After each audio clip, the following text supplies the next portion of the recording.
भारत पाकिस्तान तणावाचा नाशिकमधील कांद्याला फटका बसलाय।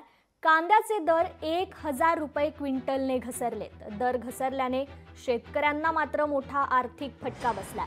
भारत पाकिस्तान तणावामुळे निर्यात देखील ठप्प झालीय। नाफेड एमसीसीएफ यांनी अद्याप कांदा खरेदी न केल्याने शेतकऱ्यांना याचा फटका बसलाय।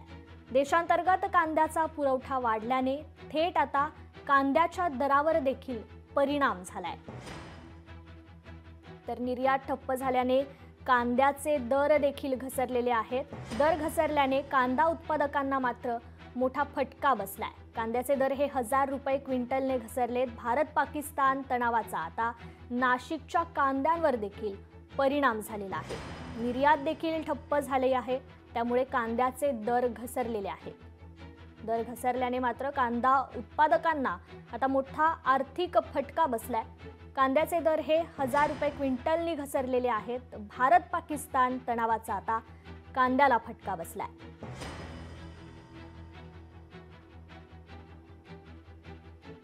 दर घसरल्याने कांदा उत्पादकांना मोठा फटका बसलेला आहे। भारत पाकिस्तान तणावाच्या पार्श्वभूमीवर कांद्याला फटका बसलाय।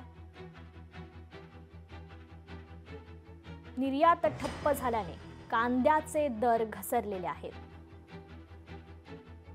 तर दर घसरल्याने कांदा उत्पादकांना मोठा आर्थिक फटका बसलाय। या संदर्भात आपण अधिकची माहिती जाणून घेणार आहोत। आपले प्रतिनिधी महेश महाले आपल्याशी फोन कॉलद्वारे जोडले गेलेले आहेत। महेश, कांद्यावर या भारत पाकिस्तान तणावाचा परिणाम झालेला आहे, कांद्याचे दर घसरलेले आहेत, याबद्दल काय सांगाल?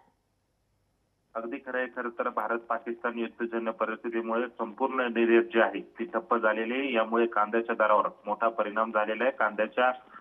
कांद्याची जी आवक आहे ती मोठ्या प्रमाणात वाढली आणि देशांतर्गतच कांद्याचा पुरवठा होत असल्याने दर मोठ्या प्रमाणात घसरलेले आहे। साधारणतः 1000 क्विंटल पर्यंत कांद्याला भाव आल्याने शेतकऱ्यांना आता याचा मोठा आर्थिक फटका जो आहे तो बसू लागलेला आहे। त्यातच अवकाळी पाऊस पडल्याने कांद्याचं मोठं नुकसान देखील झालेलं आहे। त्यामुळे एकूणच जर बघितलं तर कांद्याचे दर घसरत असल्याने आता शेतकऱ्यांना याचा मोठा आर्थिक फटका बसतोय। तर दुसरीकडे भारत पाकिस्तान युद्धजन्य परिस्थितीमुळे निर्यात बंद असल्याने याचा देखील परिणाम हा कांद्यावर झालेला दिसून येतोय।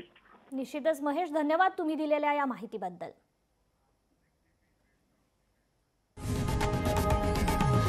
लोकशाही मराठी ऐका, पहा, जागरूक रहा।